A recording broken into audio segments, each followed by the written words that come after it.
Halo pemirsa, dimanapun Anda berada, berjumpa lagi dengan program yang menghadirkan informasi seputar dinamika parlemen yang ada di Indonesia, yaitu dari Kompleks Parlemen.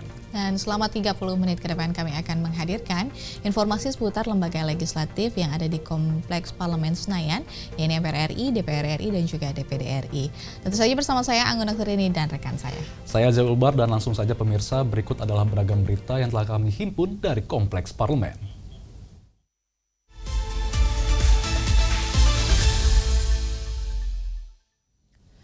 Pemirsa, kita akan awali perjumpaan kita pada kali ini dengan berita dari Komisi 1 DPR RI yang menerima kunjungan Duta Besar Uni Emirat Arab di Kompleks DPR Senayan, Jakarta. Nah, ini pertemuan ini membahas penguatan hubungan bilateral antar negara dan mempertegas komitmen Indonesia dan Uni Emirat Arab dalam kerjasama strategis di berbagai sektor. Di sini Ketua Komisi 1 DPR RI Utut Adianto mengatakan Komisi 1 mendukung tindak lanjut rencana kerjasama kedua negara yang sebelumnya telah disepakati dalam sejumlah nota kesepahaman.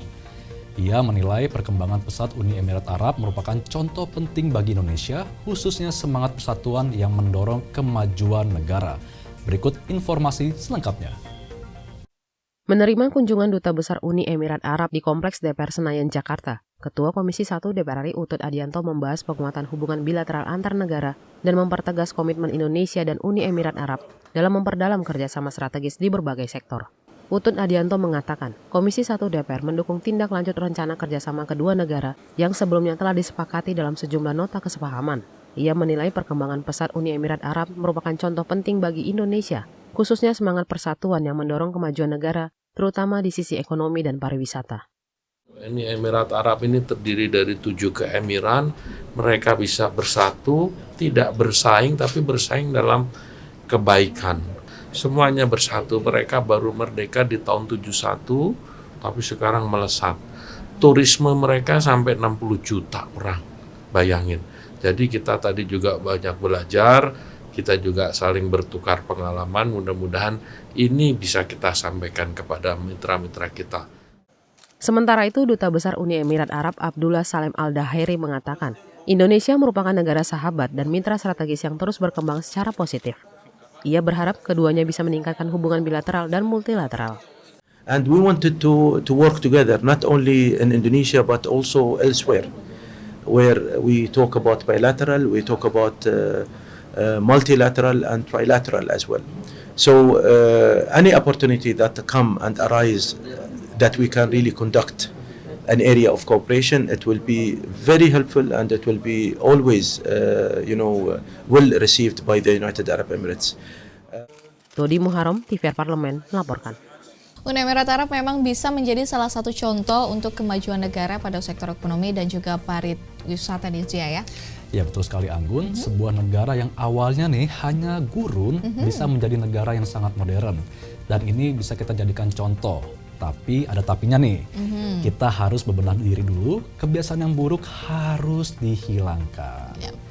Dan pemirsa, kita beralih ke berita selanjutnya, di mana KUHP dan KUHAP baru resmi diberlakukan awal Januari lalu.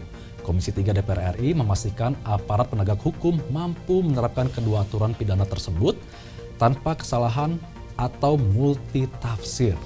Ini di sini ada anggota Komisi 3, Bob Hasan pun mengatakan, Nilsia dan pemirsa, bahwa struktur komando dan juga sistem terpusat dalam penegakan hukum menjadi faktor penting yang dapat meminimalisir potensi penyimpangan atau perbedaan penafsiran pasal KUHAP maupun juga KUHAP di daerah. Dan kita akan simak informasi untuk Anda. KUHP dan KUHAP baru resmi diberlakukan awal Januari lalu. Anggota Komisi 3 DPR RI Bob Hasan memastikan aparat penegak hukum mampu menerapkan kedua aturan pidana baru tersebut tanpa kesalahan atau multitafsir pasal. Dalam kunjungan kerja ke Pangkal Pinang, Bangka Belitung, Bob Hasan mengatakan struktur komando dan sistem terpusat dalam penegakan hukum menjadi faktor penting yang dapat meminimalisir potensi penyimpangan atau perbedaan penafsiran pasal KUHP maupun KUHAP di daerah. Ia menilai sistem komando terintegrasi, pengawasan berjenjang, hingga peningkatan kualitas SDM kepolisian, kejaksaan, dan Badan Narkotika Nasional dapat menjamin keseragaman penerapan KUHP dan KUHAP baru di seluruh Indonesia, memberikan kepastian hukum bagi masyarakat, serta meningkatkan kepercayaan publik terhadap penegakan hukum. Itu yang saya maksud tadi, kesalahan tafsir itu kecil kemungkinannya. Karena apa? Panduan daripada pelaksanaan KUHAP dan KUHP Itu penting sekali dan itu memang menjadi visi yang bersama dan itu tidak boleh lepas daripada cara berpikir pusat seperti itu. Ya, kan implementasinya daerah masing-masing ada kultur masing-masing, tetapi sekali lagi ya, setiap perundang-undangan yang ada di Republik ini tidak boleh lepas daripada legal kultur kita, yaitu tunduk kepada konstitusi, tunduk kepada Undang-Undang Dasar 1945. Komisi 3 DPR RI juga memastikan setiap personel APH mendapatkan program peningkatan kapasitas agar mampu melaksanakan sistem hukum pidana baru dengan baik. Berdasarkan laporan Polda, Kejati, dan BNN Provinsi Bangka Belitung, ketiga lembaga tersebut telah menggelar seminar persiapan dan bimbingan teknis untuk meminimalisir potensi kesalahan prosedur serta menjamin proses penegakan hukum yang akuntabel dan transparan. Dari Pangkal Pinang, Elisa Purba, TVR Parlemen, melaporkan. Pemirsa, ini kita sama-sama berharap bahwa para aparat penegak hukum bisa segera menyesuaikan dengan KUHP dan juga KUHP yang baru. Jangan sampai nanti ada multitafsir lagi, seperti contohnya terkait dengan kritik baik lisan maupun tulisan dapat dianggap tindak pidana. Nah, ini berpotensi menyempitkan ruang kritik dan juga kebebasan berekspresi ya dia. Tepat sekali Anggun, dan pemirsa kita akan jeda sejenak, namun Anda jangan kemana-mana karena setelah ini akan ada berita dari Dewan Perwakilan Daerah atau DPD RI. Untuk itu tetaplah bersama kami di TVR Parlemen.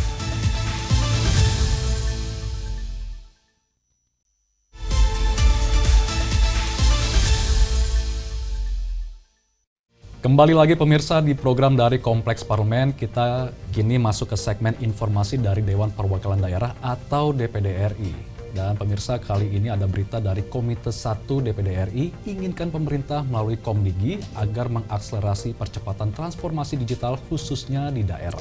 Nah, ini Ketua Komite 1 DPD RI Andi Sofyan saat ini rapat kerja dengan Komdigi menyampaikan kesenjangan infrastruktur daerah dan perkotaan masih sangat lebar dan juga mempercepat hal transformasi teknologi.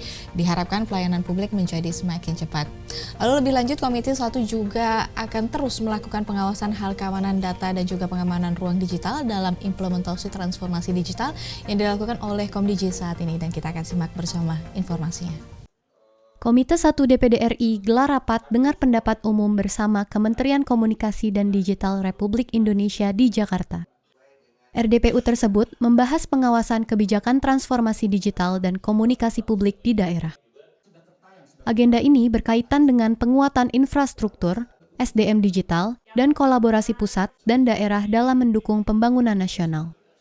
Rapat tersebut juga membahas tentang GovTech Artificial Intelligence, diklaim mampu mendorong efisiensi layanan publik, mempercepat proses administratif, serta menghemat anggaran pemerintah. Komite 1 DPD RI mendorong Kementerian Komunikasi dan Digital Republik Indonesia untuk mengakselerasi transformasi digital di daerah, terutama di daerah Indonesia Timur dan daerah perbatasan yang cenderung berjalan lambat atau stagnan. Komite 1 DPD RI menegaskan pentingnya peningkatan kapasitas digital di daerah untuk meminimalkan kesenjangan teknologi. Sementara Komdigi tekankan pentingnya keamanan data dan pengawasan ruang digital dalam implementasi transformasi digital. Komdigi memperkenalkan klinik pemerintah digital sebagai sarana konsultasi bagi Pemda untuk mempercepat layanan digital terintegrasi. Dan fokus kami adalah menciptakan birokrasi yang efisien dengan keamanan data dan SDM digital internal yang mumpuni. Lalu kemudian di level daerah, kami mendorong pemerintah daerah untuk menyinergikan program kerja digital dengan memanfaatkan infrastruktur nasional seperti PDN dan API nasional. Tujuannya agar layanan publik lebih terintegrasi dan mudah diakses oleh seluruh masyarakat sembari menumbuhkan ekosistem digital lokal. RDPU ini diharapkan mempercepat agenda Indonesia Digital 2026 dan mendukung rencana pembangunan jangka menengah nasional 2026 sampai 2029. Putri Damayanti, Adi Nugroho, Tim Liputan Biro PHM DPD RI melaporkan dari Jakarta. Ya, sepakat nih Anggun, jika kita lihat saat ini tidak bisa kita pungkiri, masih kurang meratanya dalam akselerasi pembangunan teknologi. Jangan sampai akses terhadap teknologi dan informasi hanya dinikmati oleh masyarakat perkotaan saja nih Anggun. Ya, kalau memang melihat hal tersebut, tidak boleh lupa juga pemerintah perlu memikirkan peningkatan sumber daya manusia di daerah kaitannya dengan pendidikan agar transformasi teknologi bisa berhasil di sana.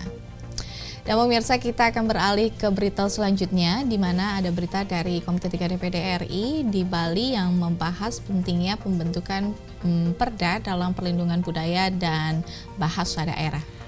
Kita tahu bahwa budaya dan bahasa daerah adalah bagian penting dari ketahanan identitas bangsa yang harus terus dijaga dan dirawat. Di sini anggota Komite 3 DPD RI Rai Mantra dalam menyerap aspirasi dan advokasi terkait pelestarian kebudayaan, ia mengusulkan adanya pembentukan perda modal budaya untuk melindungi kebudayaan dan bahasa di setiap daerah. Berikut beritanya untuk Anda. Anggota DPD RI Provinsi Bali Dr. Ida Bagus Rai Dharma Wijaya Mantra menyelenggarakan diskusi serap aspirasi terkait pemerintahan kebudayaan, khususnya bahasa daerah. Kegiatan digelar di kantor DPD RI Provinsi Bali pada Rabu 24 Desember 2025. Diskusi dihadiri perwakilan dinas terkait, Balai Bahasa, Majelis Desa Adat, Akademisi Universitas Udayana, serta penyuluh bahasa Bali. Rai Mantra menekankan pentingnya pembentukan asosiasi penerjemah bahasa daerah secara nasional. Menurutnya selama ini masih terdapat kesenjangan kesempatan kerja dan kesejahteraan antara penerjemah bahasa daerah dan bahasa asing. Dalam fokus grup diskusi yang kami laksanakan di daerah, terdapat beberapa usulan yang disampaikan. Antara lain, sinergisitas antara pusat dan daerah dalam pelaksanaan revitalisasi bahasa daerah. Selanjutnya, kekurangan guru bahasa daerah di hampir semua lini atau jenjang pendidikan yang ada. Selanjutnya, kesejahteraan penerjemah dan juga pengalihan aksara daerah atau aksara Bali. Selanjutnya, peluang kerja bagi lulusan sastra Jawa kuno dan sastra daerah khususnya Bali. Dan dukungan dalam pengembangan teknologi dan produk kreatif berbasis kearifan lokal, serta kondisi alih aksara yang semakin terhimpit. Dan yang terakhir adalah masalah kebutuhan akan modul atau bahan ajar yang berdasarkan khasanah kebudayaan. Diskusi ini juga mendorong hadirnya Undang-Undang Bahasa Daerah, penguatan revitalisasi bahasa, pemanfaatan teknologi digital, serta perlindungan profesi pegiat bahasa. Forum ini menjadi langkah strategis dalam menjaga kelestarian bahasa daerah sebagai identitas warisan budaya bangsa. Adi Nugroho, Astrida Lastia, Tim Liputan Biro PHM DPD RI, melaporkan dari Bali. Menarik sekali Zia, kita sebagai generasi muda ini perlu juga menjadi jembatan antara tradisi dan modernisasi. Kalau perdanya ada, budayanya ada, tapi kalau tidak ada generasi yang melestarikan, bisa-bisa punah bahasa daerah itu sendiri ya. Betul sekali Anggun, Indonesia yang saat ini sedang mengalami bonus demografi, artinya generasi mudanya lebih banyak nih. Jangan sampai tergerus oleh budaya luar, tapi juga harus melestarikan budaya asli kita juga. Setuju, dan pemirsa, kita usai jeda sejenak akan kami hadirkan kembali beragam informasi seputar DPR RI lainnya untuk kita tetap bersama kami di TVR Parlemen.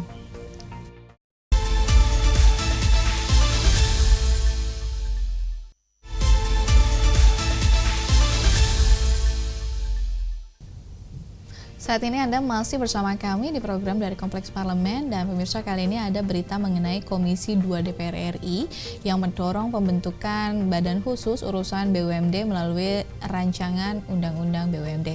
Ini dalam kunjungan kerja ke Kalimantan Timur, anggota Komisi 2 Edi Oloan menilai bahwa banyak BUMD khususnya bank daerah mengalami defisit akses kebijakan ke pemerintah pusat. Ya, BUMD kerap menghadapi kesulitan berkoordinasi dengan kementerian dan lembaga terkait, mulai dari Otoritas Jasa Keuangan, Kementerian Keuangan, hingga kementerian teknis lainnya. Perbedaan aturan antara pemerintah dan OJK kerap menimbulkan ketidakpastian dalam tata kelola, mulai dari struktur organisasi hingga pengambilan keputusan bisnis. Berikut berita selengkapnya.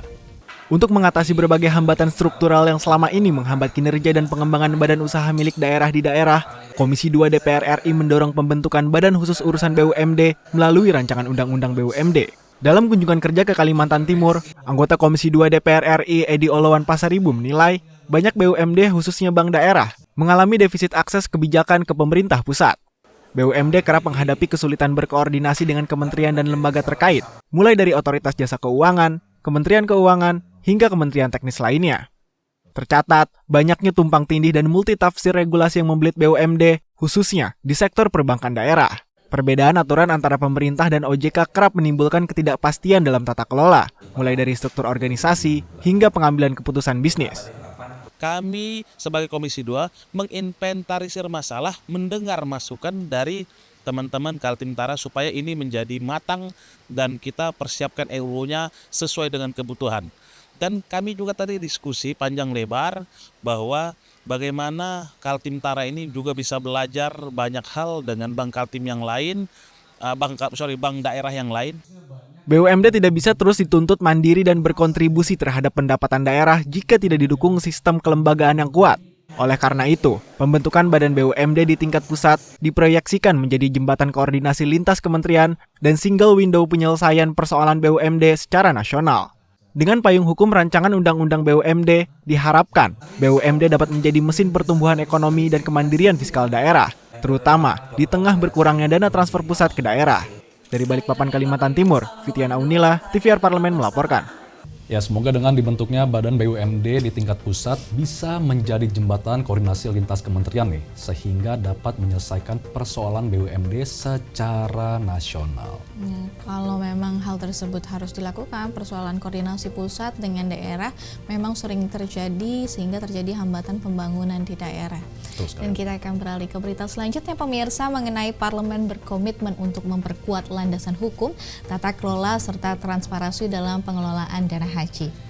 Ya, di sini anggota Komisi 8 DPR RI Abidin Fikri menyampaikan penyempurnaan rancangan Undang-Undang Pengelolaan Keuangan Haji diharapkan dapat menegaskan peran dan tanggung jawab lembaga pengelola sekaligus memperluas instrumen investasi syariah yang aman sesuai prinsip kehati-hatian dan memberikan manfaat optimal bagi jamaah.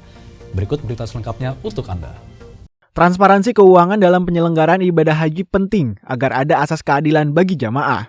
Melalui pemantapan konsep rancangan undang-undang tentang perubahan atas Undang-Undang Nomor 34 Tahun 2014 tentang pengelolaan keuangan haji, DPR RI berkomitmen untuk memperkuat landasan hukum, tata kelola, serta transparansi dalam pengelolaan dana haji. Wakil Ketua Komisi 8 DPR RI Abidin Fikri menyampaikan penyempurnaan rancangan Undang-Undang Pengelolaan Keuangan Haji diharapkan dapat menegaskan peran dan tanggung jawab lembaga pengelola, sekaligus memperluas instrumen investasi syariah yang aman sesuai prinsip kehati-hatian dan memberikan manfaat optimal bagi jamaah. Kan ada lembaga kementerian baru ya yang menyelenggarakan ibadah haji, Kementerian Haji dan Umroh sudah memulai rangkaian dari pelaksanaan ibadah haji, dan per hari ini sudah dilakukan pembayaran bagi jamaah kita. Nah, saya kira dari keseluruhan pembiayaan yang di masing-masing jamaah sudah disampaikan bahwa pada tahun haji ini penyelenggaraan kita dengan angka 55,4 juta bagi calon jamaah, dan transparansi keuangan itu penting agar ada asas keadilan. Bagi jamaah, transparansi dan keadilan bukan sekadar angka, melainkan jaminan ketenangan dalam menjalankan ibadah suci. Dengan adanya payung hukum pengelolaan keuangan haji, jamaah diharapkan tidak lagi dibayangi ketidakpastian biaya dan layanan. Eyasa Fatwa, TVR Parlemen, melaporkan. Ya, transparansi dalam pengelolaan keuangan haji memang sangat dibutuhkan ya, Anggun. Agar jamaah pun tahu uang yang dikeluarkan akan sesuai dengan pelayanan yang didapatkan saat ibadah haji nantinya. Dan tentunya kalau sesuai, ini pasti jemaah juga akan merasa nyaman dalam beribadah. Baik pemirsa, kita akan kembali jeda sejenak, namun Anda jangan kemana-mana karena masih ada satu segmen lagi untuk Anda. Tetap bersama kami di TVR Parlemen.